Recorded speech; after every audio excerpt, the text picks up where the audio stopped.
खबर शामिल करते हैं जामपुर से। अंसर अब्बास की रिपोर्ट के मुताबिक 7वां सालाना उर्स मुबारक कुतुब आलम हजूर सालार नक्शबंदी अल सैयद हामिद रजा रोशानी बुखारी रजाकी नूरी नक्शबंदी मुजद्दिदी रहमतुल्लाह अलैहि मोरखा 2 और 3 मार्च 2024 मुताबिक 20 और 21 शबानुल मुअज्जम 1445 हिजरी बरोज़ हफ्ता इतवार मुनक्किद हो रहा है। 2 मार्च बरोज़ हफ्ता बाद नमाज मगरिब महफिल नात मुनक्किद होगी,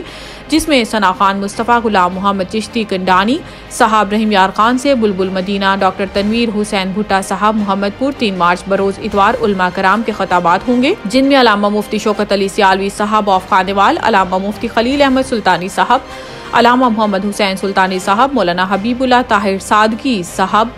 हजरत अलामा मौलाना हाफिज अब्दुल रऊफ कादरी साहब मदरस इदारा हज़ा खताब फरमाएंगे। नकाबत के फ़राइज़ हजरत अलामा मौलाना मोहम्मद शुएब अतारी कादरी साहब और मोहतरम जनाब गुलाम हुसैन शाहीन साहब फरमाएंगे। इख्तितामी दुआ इंशाअल्लाह 3:30 सपहर साहबजादा सैयद मोहम्मद अल्ताफ़ हुसैन रोशानी शाह साहब सरप्रस्त आला मरकज़ रज़ाकिया हामदरिया सालार नक्शबंद साहबजादा सैयद हसन रजा हामदी साहब सजादा नशीन दरबार आलिया साहबजादा सैयद जफ़र रजा रोशानी साहब नायब सरप्रस्त आला मरकज़ रज़ाकिया हामदिया सालार नक्शबंद और साहबजादा सैयद ताहिर रजा रोशानी साहब फरमाएंगे। उर्स मुबारक मरकज़ी शोरा और अंजुमन हामदिया के ज़ेर एहतमाम मुताबिक मरकज़ रज़ाकिया हामदिया सालार नक्शबंद दाजल रोड जामपुर मलिक मोहम्मद शफ़ी हामदी मरकज़ अमीर मरकज़ी मजलिस शोरा के ज़ेर निगरानी वकूफ़ पजीर हो रहे हैं, जिसमें मुल्क भर से मुरीदैन मुहिब्बैन और अकीदतमंद शिरकत फरमाएंगे।